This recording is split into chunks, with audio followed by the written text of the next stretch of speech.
साथियों, आज बहुत बड़ा दिन है। मुझे 4 लाइनें याद आ रही हैं, वो मैं गा के सुनाना चाहूँगा।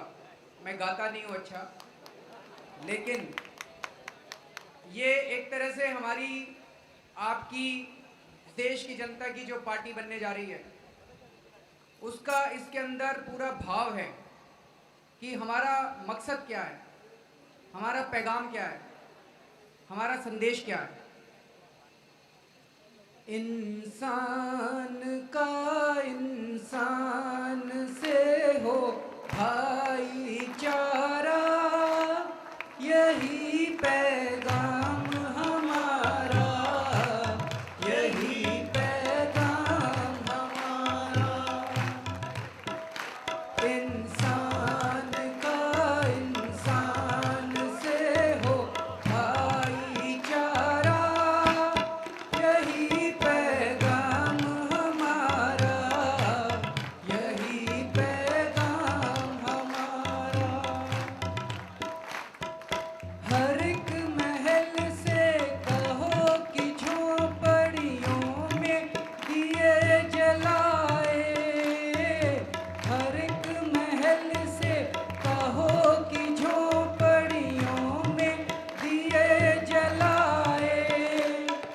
छोटों और बड़ों में अब कोई फर्क नहीं रह जाए, छोटों और बड़ों में अब कोई फर्क नहीं रह जाए। इस धरती पर हो प्यार का घर घर उजियारा, यही पैगाम हमारा, यही पैगाम हमारा। इंसान का इंसान से हो भाईचारा, यही पैगाम हमारा, यही पैगाम हमारा।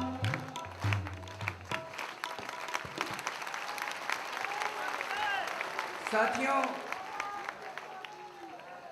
पिछले 1.5 साल से, 2 साल से ये सारे नेता, सारी पार्टियों के नेता चिल्ला चिल्ला के कह रहे हैं, लोकपाल बिल पास कराना है तो चुनाव लड़के दिखाओ, लोकपाल बिल पास कराना है तो संसद में आके पास कर लो।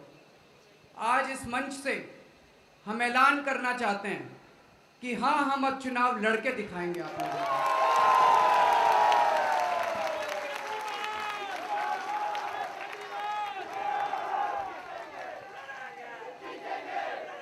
आज हम ऐलान करते हैं कि आज से इस देश की जनता चुनावी राजनीति में कूद रही है और तुम लोग अपने दिन गिनना चालू कर दो भ्रष्टाचारियों। हम ऐलान करते हैं कि आज से हम लोग चुनावी राजनीति में कूद रहे हैं। हम नेता नहीं हैं, हमें राजनीति नहीं आती है, हमें नहीं पता कि ये तिकड़मबाजी कैसे करते हैं, लेकिन हमें इन भ्रष्ट नेताओं ने, इस भ्रष्ट व्यवस्था ने मजबूर किया है कि हम लोग ये कदम उठाएं। अभी कई वक्ताओं ने बताया कि किस तरह से पिछले 1.5-2 साल के अंदर हम इनके सामने गए, गिड़गिड़ाए। अक्टूबर 2010 से लेकर फरवरी 2011 तक अन्ना ने 3 चिट्ठियां लिखी इस देश के प्रधानमंत्री को और सोनिया गांधी को। 3 चिट्ठियां लिखी कि मैं मिलना चाहता हूं, लोकपाल बिल पास करो। जवाब तक नहीं आया, ये भी नहीं आया कि चिट्ठी मिल गई। उसके बाद कितनी बार हम इन पार्टी के नेताओं से मिले, सोनिया गांधी जी से मिले, बीजेपी के नेताओं से मिले, शरद यादव जी से मिले, लालू यादव से मिले, सब लोगों से मिले। इनसे सब लोगों ने धोखा दिया। पिछले 1 साल से सब कुछ करके देख लिया। 3 बार अन्ना ने अनशन किया, 1 बार हम लोगों ने अनशन किया, अपना शरीर दांव पे लगा दिया, लेकिन ये लोग नहीं माने। अब हमारे पास कुछ नहीं बचता था इसके अलावा कि अब याचना नहीं, अब हम गिड़गिड़ाएंगे नहीं आपके सामने। अब बहुत हाथ जोड़ लिया आप लोगों के सामने, गिड़गिड़ाएंगे नहीं आप लोगों के सामने आके। अब हम सत्ता को उखाड़ के फेंकेंगे, इस व्यवस्था को उखाड़ के फेंकेंगे। अब कई लोग कह रहे हैं जल्दी कर दी थोड़ी सी, थोड़ा रुक जाना चाहिए था, संगठन बना लेना चाहिए था, साल 2 साल और रुक जाते। साथियों, देश बिक रहा है, कोयला बिक गया, 2G बिक गया, थोरियम बिक गया, आयरन ओर बिक गया। ये अंजलि आई है, ये बता रही है वहां के सारे बांध भी बिक गए, जमीन भी बिक गई, जंगल भी बिक गया, हिमाचल प्रदेश के पहाड़ भी बिक गए, और छत्तीसगढ़ में तो एक नदी भी बिक गई। साथियों, अब अगर हम लोगों ने देर कर दी तो मुझे तो लगता है कि 5-6 साल में भारत ही नहीं बचेगा। इसलिए अब और देर कर ही नहीं सकते, हमारे पास समय बहुत कम है। और ये सारी पार्टियां मिली हुई हैं। कोयला घोटाले में तो साफ साफ दिखाई दे गया कि किस तरह से बीजेपी और कांग्रेस दोनों ने मिलकर देश को लूटा है, दोनों ने मिलकर कोयले के खदानों को लूटा है। सिंचाई का घोटाला जो निकल के आया है, वहां पे तो सारी पार्टियां मिली हुई हैं, कहते हैं 4 काम हम उनके करते हैं, 4 काम वो हमारे करते हैं। काहे का ऑपोजिशन? क्या ऑपोजिशन इस देश में?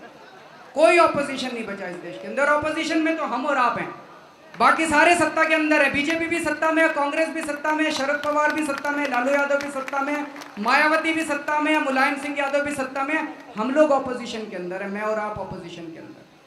तो साथियों, कोई चारा नहीं बचा, ये तो करना ही पड़ेगा, चुनावों में कूदना ही पड़ेगा, संसद को साफ करना ही पड़ेगा, विधानसभाओं को साफ करना ही पड़ेगा। कई लोग कह रहे हैं हार जाओगे। साथियों, आज हमारी परिस्थिति उस अर्जुन की तरह है जो कुरुक्षेत्र के मैदान में खड़ा है और उसके सामने 2 दुविधाएं। एक तो यह कि हार तो नहीं जाऊंगा, और दूसरा यह कि मेरे अपने लोग सामने खड़े हुए हैं। तो कृष्ण उनको कहते हैं कि हार और जीत की चिंता मत करो, लड़ो।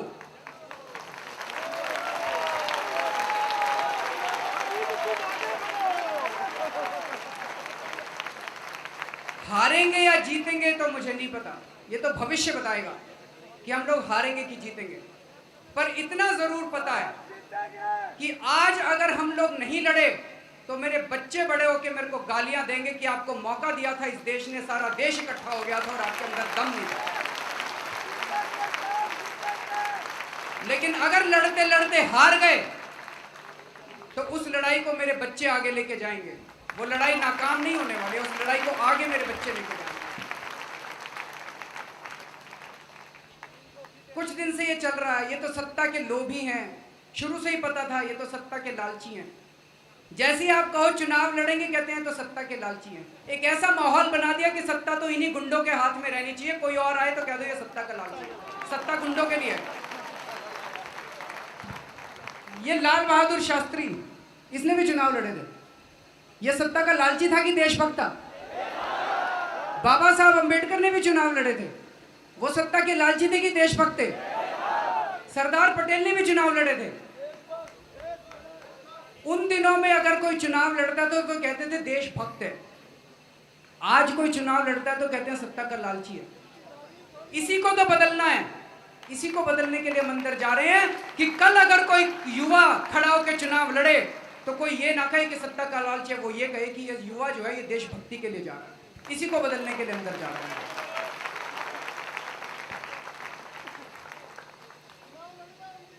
कई लोग ये कह रहे हैं कि इसमें तो जात पात की बात है, धर्म की बात है। तुम्ही ने तो कर रखा है ये सब, जाति के नाम पे सारे देश को तोड़ के रख दिया, धर्म के नाम पे सारे देश को तोड़ के रख दिया इन दिनों में तुम लोगों ने। कैसे जुड़ेगा सारा देश? यही हमारी राजनीति की सारे देश को जोड़ना है। कैसे होएगा ये? वो कहते हैं आप कैसे करोगे? साथियों, जब सारे देश की जन चेतना जागती है तो बड़ी से बड़ी दीवारें टूट जाती हैं, पता भी नहीं चलता। जब अन्ना रामलीला मैदान के ऊपर अनशन पे बैठे थे तो एक पुलिस वाला आया मेरे पास। पुलिस वाला आके कहता है जी मैंने 16 साल से मैं दिल्ली पुलिस में हूं, 16 साल से मैंने रिश्वत ली, लेकिन पिछले 10 दिन से मैंने एक भी पैसा नहीं लिया, और जितना आनंद का अनुभव मैं कर रहा हूं उतना आनंद मैंने 16 साल में नहीं किया। उस पुलिस वाले को कोई कहने तो नहीं गया था कि भैया तू रिश्वत मत ले। पूरे देश के अंदर ऐसा जन चेतना का उभार हुआ कि वो हर आदमी के दिल को छू गया, हर आदमी के अंदर कुछ करंट दौड़ गया कि कुछ तो हो रहा है। जब ये करंट दौड़ेगा सारे देश के अंदर, जब ये क्रांति पैदा होगी सारे देश के अंदर, ये चुनावी क्रांति पैदा होगी सारे देश के अंदर, तो ये जाति और धर्म की दीवारें भी टूटेंगी साथियों, देखते रहना। ये सवेरे से मीडिया वाले चला रहे हैं, 3-4 दिन से चला रहे हैं, केजरीवाल की पार्टी, केजरीवाल की पार्टी, केजरीवाल। मेरी पार्टी? ये आपकी पार्टी है। ये उन हजारों लाखों लोगों की पार्टी है जो रामलीला मैदान के अंदर आए थे। ये उन हजारों लाखों लोगों की पार्टी है जो जंतर मंतर के ऊपर आए थे। ये इस देश के लोगों की पार्टी है जो भ्रष्टाचार से ऊब चुके हैं, भ्रष्टाचार से तंग आ चुके हैं, महंगाई से तंग आ चुके हैं। उन लोगों की पार्टी है ये। मेरी पार्टी कहां से आ गई? मेरे को पार्टी बनाने की क्या जरूरत है? अच्छा खासा मैं काम कर रहा था, मेरे को पार्टी बनाने की क्या जरूरत है? ये इस देश के लोगों की पार्टी है। जब से हमने पार्टी का अनाउंस किया, हमने कहा भाई सुझाव दो कि कैसे बने ये पार्टी। 20,000 लोगों के सुझाव आए हैं अभी तक, 20,000 लोगों के। छोटी बात नहीं होती 20,000 लोगों के। इसका मतलब लोग इतना इंटरेस्ट रख रहे हैं इस पार्टी के अंदर। पिछली साल जब भारत सरकार ने लोकपाल बिल लेके आ रही थी भारत सरकार, तो भारत सरकार ने इश्तिहार दिया, एडवर्टाइजमेंट दिया, फुल पेज एडवर्टाइजमेंट आया अखबारों में, भाई हम लोकपाल बिल ला रहे हैं, इसके ऊपर सुझाव दो। सारे एडवर्टाइजमेंट के बावजूद भारत सरकार के पास 13,000 सुझाव आए।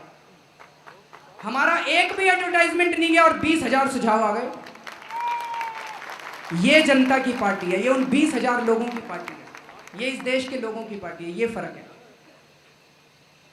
कल सवेरे सवेरे 5:30 बजे एक बाबा हैं, बहुत बूढ़े बाबा हैं, हमारे दफ्तर आते हैं, रोज आते हैं, चिट्ठियां देखते हैं, वो चिट्ठियां सेग्रीगेट करते हैं, जवाब देते हैं। कल सवेरे सवेरे 5:30 बजे मेरे घर पहुंच गए। आके कहते हैं जी कल आप अपनी पार्टी का ऐलान करने जा रहे हो, आपके साथ बैठ के थोड़ी देर मैं पूजा करना चाहता हूं। मैंने कहा जाओ। 10-15 मिनट उन्होंने पूजा की, मेरे हाथ में पानी दिया, मुझसे कसम खिलाई कि मैं आजीवन अहिंसात्मक तरीके से देश की सेवा करता रहूंगा, कभी स्वार्थी नहीं बनूंगा। उसके बाद मुझे कहते हैं मेरी गुरु दक्षिणा दीजिए। मैंने कहा बताइए क्या चाहिए? बोले मेरा जो सबसे छोटा बेटा है उसे मैं आपको दान देना चाहता हूं, उसे स्वीकार कर लीजिए।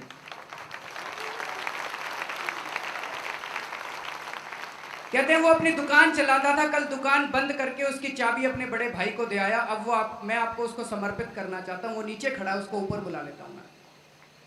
साथियों ये पार्टी उस बाप और बेटे की है, ये पार्टी अरविंद केजरीवाल की है।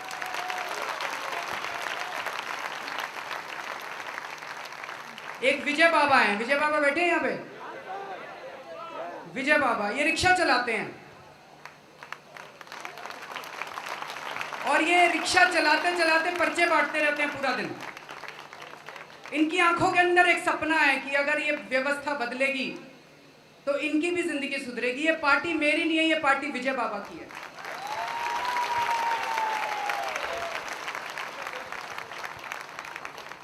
मेरी माँ एक भजन मंडली में जाती है हर हफ्ते, 50 महिलाएं आती हैं भजन करने। जब से उन्होंने सुना है कि पार्टी बन रही है, वो 50 महिलाएं कह रही हैं कि जिस दिन पार्टी बनेगी हम लोग घर घर जाके प्रचार करेंगे। ये पार्टी उन महिलाओं की है, ये पार्टी मेरी नहीं है। ये पूछ रहे हैं ना कि पैसा कहां से आएगा, पैसा कहां से आएगा। जिस दिन हर घर की महिला, हर घर के बच्चे, हर घर के बूढ़े और हर घर के जवान अपने अपने घर से निकल के इस पार्टी का प्रचार करने लग जाएंगे, पैसे की क्या जरूरत है। उस दिन को तो इन पार्टियों को मुंह छुपाना मुश्किल हो जाएगा।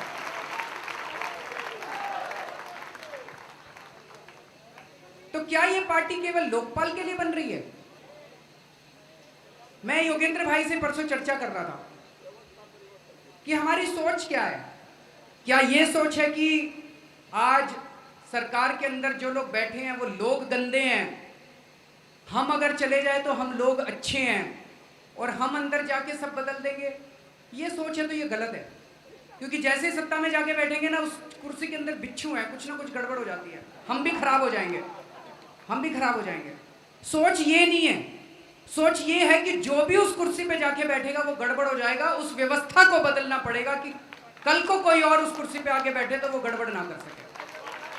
उस व्यवस्था को बदलने के लिए हम अंदर जा रहे हैं। हम लोगों को बदलने नहीं जा रहे, चेहरे बदलने नहीं जा रहे, पार्टियां बदलने नहीं जा रहे, व्यवस्था को बदलने के लिए अंदर जा रहे हैं। और मैं ये भी कह रहा था अपने साथियों को कि अगर अंदर गए तो ये व्यवस्था 10 दिन में बदलनी पड़ेगी, नहीं तो आपको ऐसे लोग घेर लेंगे कि आपको पता भी नहीं चलेगा कि कब बह गए इस पूरी व्यवस्था के। जो करना है पहले 10 से 15 दिन के अंदर करके दिखाना पड़ेगा।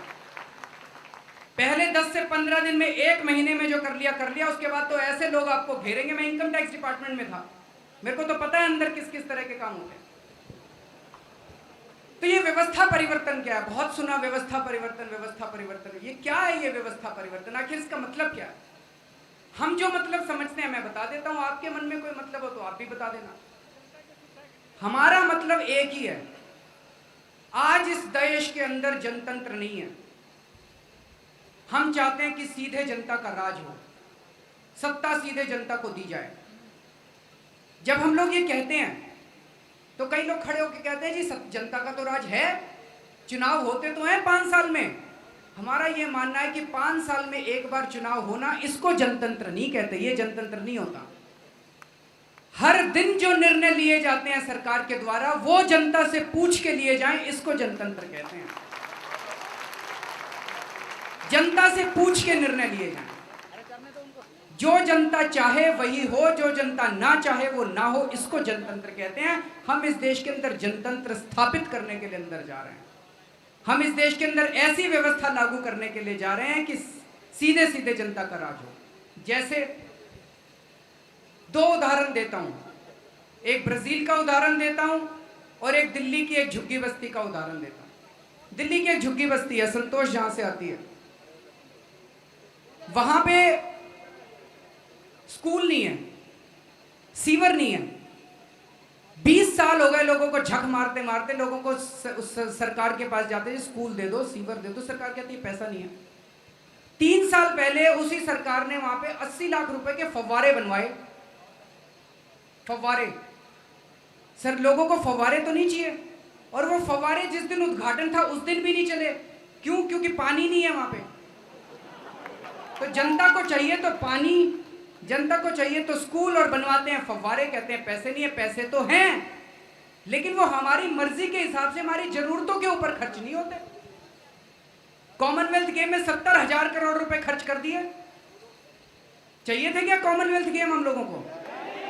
और कहते हैं एलपीजी की सब्सिडी, गैस सिलेंडर पे सब्सिडी देने को पैसे नहीं है। गैस सिलेंडर की सब्सिडी में तो 35,000 करोड़ ही चाहिए, और 70,000 करोड़ तुमने उसमें फूंक दिया। और कहते हैं 6 सिलेंडर से काम चलाओ। इसको बदलना है, जो जनता चाहिए वो होना चाहिए। तो एक तो ये उदाहरण दिया सुंदर नगरी का। पोर्तो एलेग्रे ब्राजील का एक शहर है। वहां पे वहां का बजट कैसे बनता है? वहां का बजट म्युनिसिपैलिटी के टाउन हॉल में नहीं बनता। वहां पे हर गली मोहल्ले के अंदर लोग इकट्ठा होते हैं, साल में एक बार अपनी लिस्ट बनाते हैं कि क्या क्या समस्याएं हैं। तो कोई गली वाला कहता है हमारी गली टूटी पड़ी है, कोई कहता है नाली टूटी पड़ी है, कोई कहता है सीवर खराब है, कोई कहता है टीचर नहीं आता, टीचर की कमी है, कोई कहता है डॉक्टर की कमी है, दवाई। सब लोग अपनी अपनी लिस्ट बना लेते हैं समस्याओं की। पूरे शहर की समस्याओं की लिस्ट ले लेते हैं ये लोग, उसको कंपाइल कर लेते हैं और वो बजट बन जाता है। बजट और होता क्या है? ऐसे बजट बनना चाहिए कि नहीं बनना चाहिए? बजट ये संसद के अंदर क्यों बनना चाहिए? बजट ये विधानसभा में क्यों बनना चाहिए? बजट टाउन हॉल में क्यों? बजट तो गली गली मोहल्ले के अंदर बनना चाहिए बजट। ये जनतंत्र है। और अब पोर्तो एलेग्रे की देखा देखी दुनिया के कई शहरों के अंदर ये उन्होंने प्रणाली अपना ली कि सीधे जनता बजट बनाएगी। अब बजट जो है विधानसभा और इसके अंदर नहीं बनेगा। ये मारुति भापकर जी आए हैं, ये काउंसलर हैं वहां पे छिछवाड़ में, छिछवाड़ा। मैं इनके यहाँ गया था। ये 5 साल काउंसलर रहे वहां पे, और ये कोई भी निर्णय हर महीने के पहले इतवार को चौराहे के ऊपर ये पूरे शहर की मीटिंग करते हैं, अपने पूरे वार्ड की। और जो जनता कहती है, जनता निर्णय लेती है, ये वहां पे सबके सामने रख देते हैं, भाई इतना बजट आया, बताओ क्या चाहिए। जो जनता कहती है वही लिख लेते हैं ये, और वो अगले दिन उसमें जाके प्रस्तुत कर देते हैं, भाई ये करा दो, ये काम मेरी जनता कह रही है। ये जनतंत्र है, ये व्यवस्था परिवर्तन है जो हम लोग लाना चाहते हैं। स्विट्जरलैंड के अंदर अगर 50,000 लोग एक कागज पे लिख के दे दें कि ये कानून बनना चाहिए, तो उनको संसद के अंदर वो रखना पड़ता है कानून। 1 लाख लोग अगर लिख के दे दें तो संसद के अंदर रखना पड़ता है, भाई कॉन्स्टिट्यूशन बदलो। सीधे सीधे जनता संविधान भी बदल सकती है वहां पे स्विट्जरलैंड के अंदर। जब हमने कहा भाई हमारे देश में भी होना चाहिए, पिछले 1.5 साल हो गए, जन लोकपाल पास कर दो, जन लोकपाल पास कर दो। कई टीवी चैनल वालों ने सर्वे कराए, कहते हैं 80% से ज्यादा जनता मांग रही है, 90% से ज्यादा जनता पास ही नहीं कर रहे। तो भाई जनता की भागीदारी होनी चाहिए कि नहीं होनी चाहिए कानून बनाने में? जब हम लोग ये कहते हैं तो कहते हैं इस देश की जनता तो अनपढ़ है, जनता को समझ नहीं है। हमने कहा जी जो संसद में बैठे हैं उससे तो ज्यादा पढ़ी लिखी है कि नहीं? संसद में भी तो आधे अनपढ़ बैठे हैं। वो अगर कानून बना सकते हैं संसद में बैठ के, तो हम भी अपने लिए कानून बना सकते हैं संसद बाहर बैठ के। अगर राबड़ी देवी बिहार चला सकती है, बिहार की मुख्यमंत्री बन सकती है, तो इस देश की जनता भी कानून बना सकती है।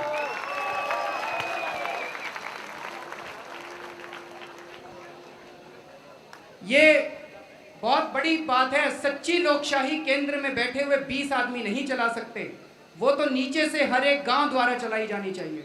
ये नारा था गांधी जी का, इसलिए वो लड़े थे आज़ादी के लिए। आज़ादी के लिए इसलिए नहीं लड़े थे कि ये दिल्ली में बैठ के सारा कोयला बेच देंगे, सारा 2G बेच देंगे, इसलिए नहीं लड़े थे गांधी जी। इसलिए उन्होंने अपनी जान दांव पे नहीं लगाई थी।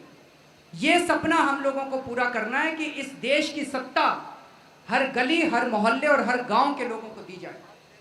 तो साथियों, SC बेहर साहब हैं। SC बेहर साहब मध्य प्रदेश के पूर्व मुख्य सचिव हैं, चीफ सेक्रेटरी थे मध्य प्रदेश के। उन्होंने इसके ऊपर बहुत अध्ययन किया है। वो स्विट्जरलैंड भी गए, वो पूरी दुनिया में काफी घूमे हैं कि किस तरह से देश के लोगों को सीधे सत्ता दी जा सकती है, इसका क्या मॉडल हो सकता है।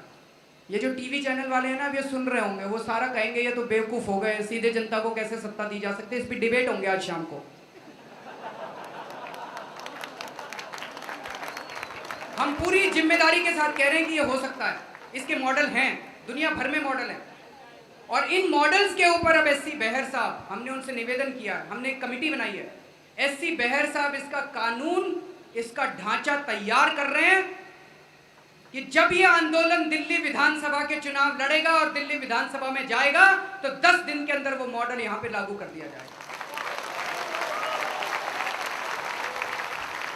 दिल्ली के अंदर सीधे सीधे जनता राज करेगी, दिल्ली के अंदर सीधे सीधे जनता बजट बनाएगी। बजट जो है वो विधानसभाओं के अंदर और अंदर नहीं बनना चाहिए, सीधे सीधे जनता के हाथ में कंट्रोल होना चाहिए। कानून कैसे बनेंगे जनता तय करेगी। ऐसा मॉडल बेहर साहब की कमेटी तैयार कर रही है। और जब ये पहला मॉडल तैयार हो जाएगा, हम फिर से इसको वेबसाइट पे डाल देंगे और आप लोग उसके ऊपर कमेंट अपने अपने भेजिएगा। और ये कोई पार्टी नहीं करने वाली, कोई और पार्टी कर दे तो ठीक है, हमें चुनाव लड़ने की जरूरत ही नहीं है। हमने तो कहा है आप जन लोकपाल पारित कर दो, ये स्वराज का कानून पारित कर दो, हम चुनाव नहीं लड़ेंगे, कोई नहीं करने वाला। हम बार बार कह रहे हैं ये पार्टी नहीं है, ये आंदोलन है। अभी तक आंदोलन ही कर रहे थे और अभी भी आंदोलन करते रहेंगे। 3 अगस्त को हम लोगों ने अनाउंस किया था कि पार्टी बनेगी। 26 अगस्त को हम लोगों ने मनमोहन सिंह का और सोनिया गांधी का और नितिन गडकरी के घर का घेराव किया। वो पार्टी थी कि आंदोलन था? आंदोलन था। और यह आंदोलन चलता रहेगा। पहले आंदोलन के लिए हमारे पास 3-4 साधन थे। अनशन करते थे, प्रदर्शन करते थे, घेराव करते थे। अब हमने एक और साधन जोड़ लिया, राजनीति भी करेंगे। तो आंदोलन को सशक्त करेगी ये राजनीति, आंदोलन ही चलेगा, ये आंदोलन ही रहेगा। और आज यहां से मैं 2 ऐलान करना चाहता हूं आंदोलन के। पहला ऐलान कि दिल्ली के अंदर शीला दीक्षित सरकार ने जो बिजली और पानी के दाम बढ़ाए हैं, इन पानी और बिजली के दाम को तो हम कम करवा के ही छोड़ेंगे।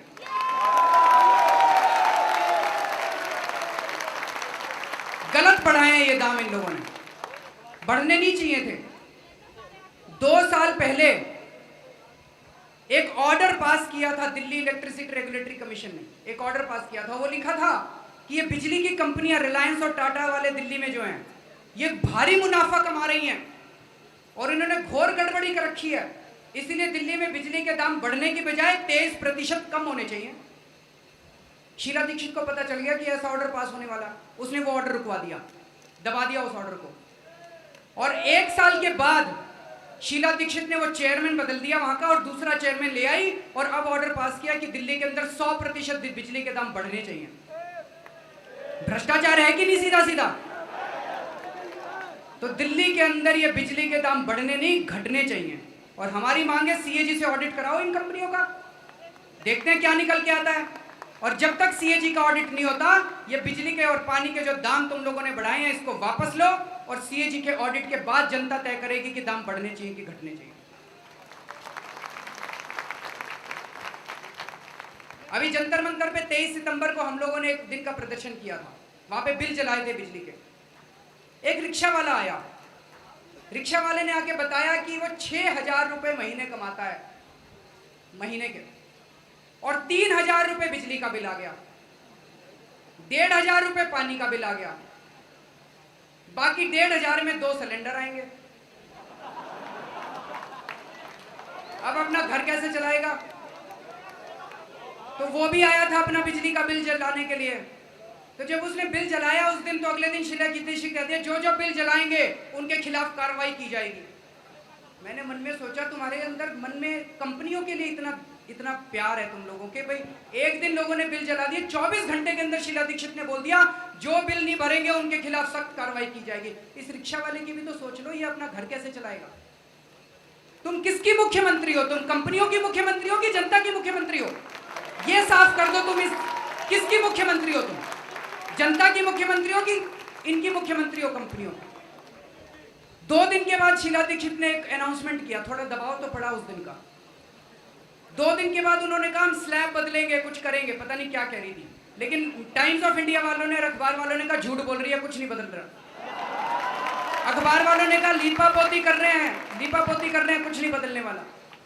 तो साथियों, 7 तारीख को, 7 अक्टूबर को दिल्ली की 62 विधानसभाओं में 114 म्युनिसिपल वार्ड के अंदर 3 बजे लोग इकट्ठे होकर दोबारा बिल जलाएंगे।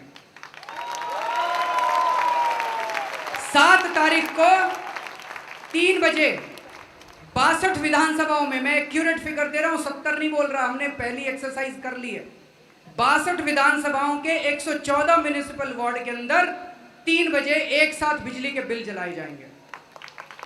8 तारीख को दिल्ली इलेक्ट्रिसिटी रेगुलेटरी कमीशन, फिर से शीला दीक्षित ने कोई चिट्ठी भेजी है, उस पर सुनवाई करने का नाटक कर रहा है।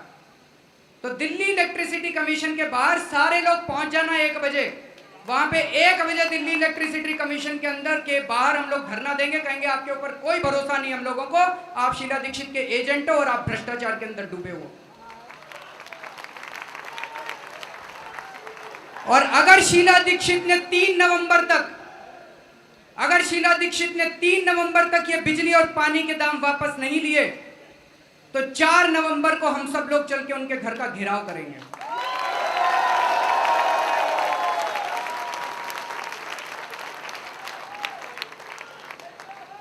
वो लोग कह रहे हैं बिजली काटने आ जाएंगे, बिल नहीं दोगे तो बिजली काटने आ जाएंगे। हम चैलेंज करते हैं, हिम्मत है तो बिजली काट के दिखाओ, इधर पूरी दिल्ली के अंदर काट के दिखाओ किसी की बिजली, अगर तुम्हारे में हिम्मत है तो। पूरी दिल्ली के अंदर हर विधानसभा क्षेत्र के अंदर डिफेंस दल बने हैं, रक्षा दल बनाए गए हैं। अगर किसी की बिजली कटी तो हम सब लोग आएंगे, मैं भी आऊंगा और मैं आके आपकी बिजली जोड़ूंगा। अगर जेल में डालना है तो मेरे को जेल में डाल देना, मैं जेल में जाने को तैयार हूं, हमारी सारी टीम जेल में जाने को तैयार है। दम है तो ये जेल के अंदर डाल के दिखाओ तुम।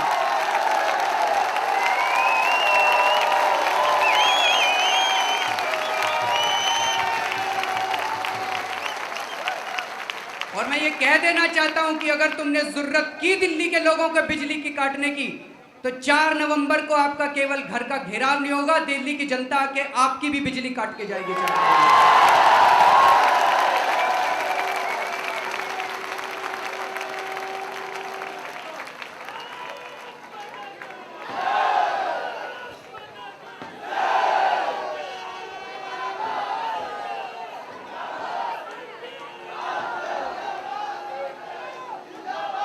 साथियों, इन लोगों ने अभी डीजल के दाम बढ़ा दिए, एलपीजी के सिलेंडर कम कर दिए, पेट्रोल के दाम बढ़ा दिए, बिजली के दाम बढ़ा दिए, पानी के दाम बढ़ा दिए। तो 20 सितंबर को इन सारी पार्टियों ने मिलकर एक दिन का भारत बंद किया। कुछ फायदा हुआ? नाटक करते हैं सारे, सब लोग नाटक करते हैं। हम लोग अगर कोई मुद्दा उठाएंगे तो उसको अंत तक लेके जाएंगे, नाटक नहीं करेंगे हम एक दिन का।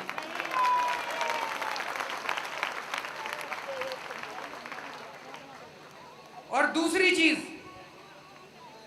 अगर अंजलि और बम्बे वाली टीम 6 तारीख को आने को तैयार है, दूसरा ऐलान हम ये कर रहे हैं, एक तो ये कि बिजली और पानी के बिल कम होके रहेंगे दिल्ली के अंदर, और जब तक बिल कम नहीं होते हम लोग संघर्ष करते रहेंगे। और दूसरी चीज, ये सारी पार्टियां मिली हुई हैं। जब से ये अंजलि ने मुद्दा उठाया है, खूब सारे हमारे पास ईमेल आ रहे हैं, जी इस मंत्री ने भी भ्रष्टाचार कर रखा, उसने भी भ्रष्टाचार, खूब सबूत भेज रहे हैं लोग। आपके पास भी कोई सबूत हो मंत्रियों के खिलाफ तो भेजिएगा हमारे पास। 6 तारीख को 3 बजे इस देश के 2 बहुत ही शक्तिशाली लोगों के खिलाफ भ्रष्टाचार का खुलासा किया जाएगा। 6 तारीख को 3 बजे इस देश के 2 बहुत ही बड़े शक्तिशाली लोगों के भ्रष्टाचार का खुलासा किया जाएगा। उनके खिलाफ काफी सबूत आ चुके हैं। हैं जी, 6 अक्टूबर, मैंने गलत बोल दिया शायद कुछ। 6 अक्टूबर को शनिवार को 3 बजे, ये तो प्रेस कॉन्फ्रेंस में ही होगा। बता देंगे आपको, कोई हॉल बुक कर लेंगे तो जनता भी आ जाए और मीडिया वाले भी आ जाए, दोनों एक साथ कर लेंगे।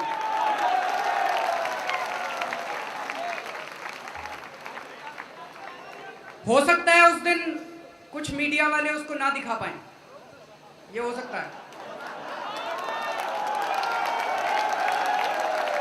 लेकिन हमारा इंटरनेट टीवी है, वो इंटरनेट टीवी वाला है, वो जो खड़ा है, इंटरनेट टीवी चैनल पे आप लोग देख सकते हैं, वहां पे लाइव चलेगा। ये अभी सारा कार्यक्रम लाइव चल रहा है, पूरी दुनिया के अंदर जा रहा है ये कार्यक्रम, तो वहां पे आप सारा देख सकते हैं।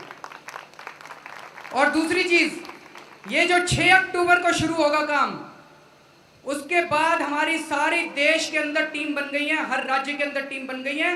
वहां जो सत्ताधारी पार्टी और जो ऑपोजिशन है, वो दोनों मिलके कैसे भ्रष्टाचार कर रहे हैं, इसकी पोल खोल शुरू होगी देश के अंदर।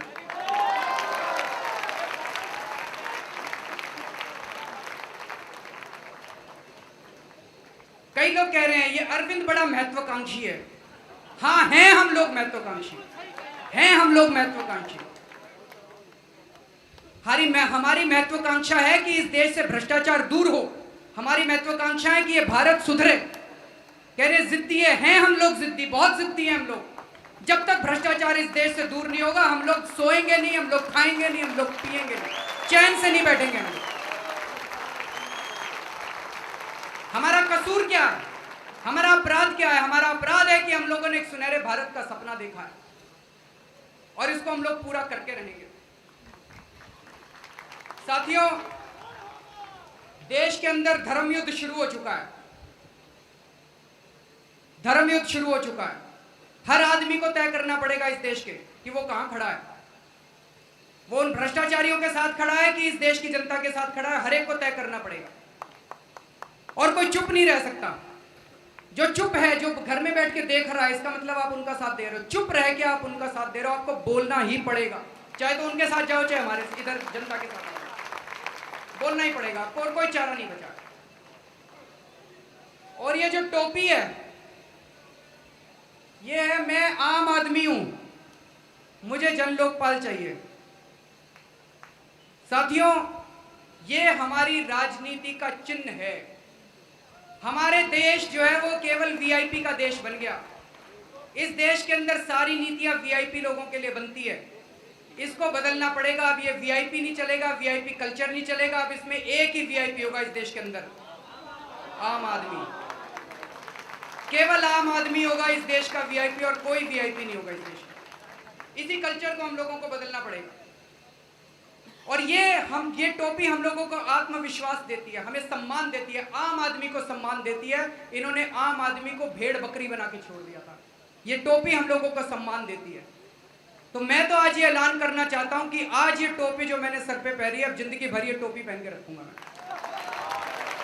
और सबको टोपी पहनाने का काम करूंगा। जो मिलेगा उसको मैं टोपी पहनाऊंगा।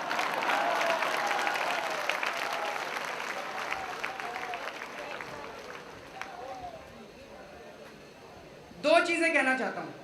एक तो ये, बहुत सारे साथी हैं, बहुत सारे मित्र जो बहुत प्यार करते हैं मुझे, बहुत आदर करते हैं, सम्मान करते हैं, मेरे पैर छूते हैं, वो ठीक नहीं है।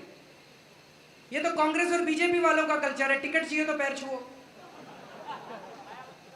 आप लोग मेरा सम्मान करते हैं, मेरा आदर करते हैं, प्यार करते हैं, मुझे गले लगा लिया करो, मेरे पैर मत छुआ करो। हमें यह कल्चर बदलना है इन लोगों का। और दूसरी चीज, माला भी बंद करो। वो कह रहे हैं माला भी बंद करो, कोई माला नहीं होनी चाहिए। दूसरी चीज, ये जो टोपी हम लोगों ने पहनी है, हम कह रहे हैं मैं आम आदमी हूं, ये हमें याद दिलाती रहेगी कि मैं आम आदमी हूं। कभी कल को वीआईपी ना बन जाए हम लोग। अगर कुछ आपको मेरे अंदर गलती दिखाई दे तो मुझे तुरंत टोक देना कि जी ये गलत कर रहे हो आप, ये आम आदमी से भटक गया। मेरे को टोक देना, मैं आपको यकीन दिलाता हूं, मैं पूरी कोशिश करूंगा वापस आम आदमी बनने की, अगर कुछ गड़बड़ हो जाए कल को। कांग्रेस वाले कहते हैं कांग्रेस का हाथ आम आदमी के साथ। अब ये देश की जनता उनको बताएगी कि जनता का हाथ कांग्रेस के साथ नहीं है, आम आदमी का हाथ अब कांग्रेस के साथ नहीं है।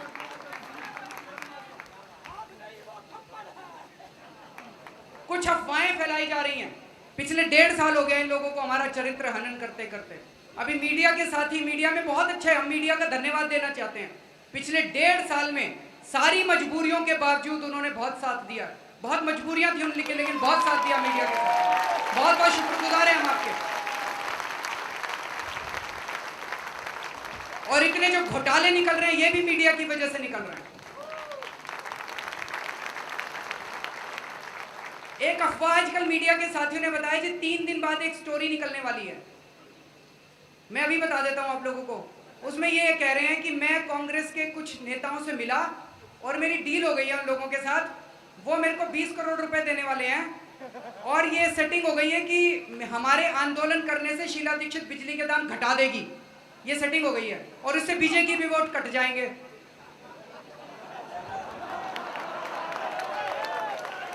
तो अगर ऐसी कहानी सुनाई दे आप लोगों को तो आप समझ जाना कि सब कोरी अफवाह है। साथियों, आज हम पार्टी का नाम अनाउंस करने वाले थे, लेकिन एक मजबूरी आ गई, कुछ कानूनी सलाह हमें दी गई। पार्टी को रजिस्टर कराने के लिए बहुत सारी फॉर्मेलिटीज करनी पड़ती हैं, बहुत सारी होती हैं। तो चूंकि बीच में हम लोग सर्वे करवाने लग गए थे कि पार्टी बननी चाहिए नहीं बननी चाहिए, तो उसमें 10-15 दिन चले गए, हम सारा काम पूरा नहीं कर पाए। आज अगर हम पार्टी का नाम अनाउंस कर दें और 26 नवंबर को अगर हम पार्टी की रजिस्ट्रेशन के लिए अप्लाई करें तो ये पार्टियां उस नाम के हिसाब से रजिस्टर करा लेंगे, वो नाम चला जाएगा हम लोगों का। तो ये गड़बड़ है। तो सबने सुझाव दिया कि आज पार्टी का नाम अनाउंस नहीं करना चाहिए। बहुत सारे साथी हैं जिनको थोड़ी सी ठेस पहुंची है। हमने बाकी सब कुछ आपके सामने रख दिया, सब कुछ अनाउंस कर दिया, लेकिन 26 नवंबर को पार्टी का नाम अनाउंस होगा। हम लोग या तो यहां मिलेंगे या जंतर मंतर पे मिलेंगे और फिर एक बारी और पूरा अच्छे से पार्टी का लॉन्च किया जाएगा। है मनीष से शिकायत है, योगेंद्र भाई से, हमसे आके मिल लो, हम बदल जाएंगे। हम बहुत छोटे हैं, ये देश बहुत बड़ा है, लोग बहुत बड़े हैं। इन छोटे छोटे मनमुटाव की वजह से आप उधर मत बैठे रहना। सब लोग आ जाओ, सब लोग साथ आ जाओ, सारे इस मंच के ऊपर आ जाओ। ये आप ही लोगों का मंच है, ये इस देश के लोगों का मंच है। अगर आप लोगों को ये लगता है कि बीजेपी इस देश को भविष्य दे सकती है तो बीजेपी को वोट दे देना। अगर आपको लगता है कांग्रेस इस देश को भविष्य दे सकती है तो कांग्रेस को वोट दे देना। लेकिन अगर आपको लगता है ये सारी की सारी पार्टियां मिली हुई हैं तो दोस्तों ये एक मौका है आप लोगों को इसके साथ जुड़ने का। कहीं ऐसा ना हो कि आप ये मौका खो जाएं और आपके बच्चे फिर आपको कभी माफ ना कर सकें।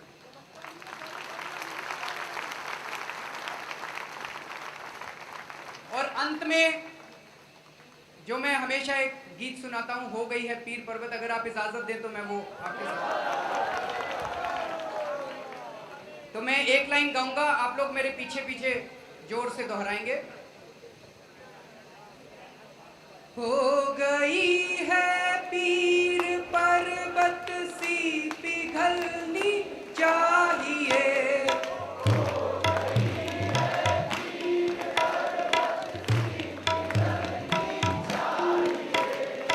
इस हिमालय से कोई गंगा निकलनी चाहिए, इस हिमालय से कोई गंगा निकलनी चाहिए।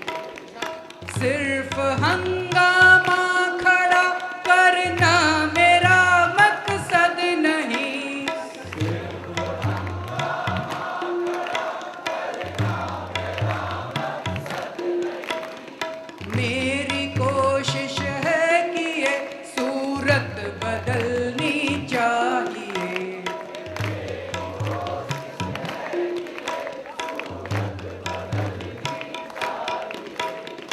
मेरे सीने में नहीं तो तेरे सीने में सही,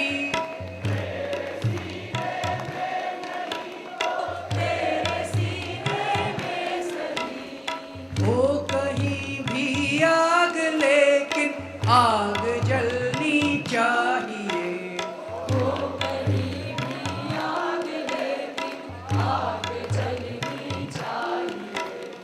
आज ये दीवार पर्दों की तरह हिलने लगी,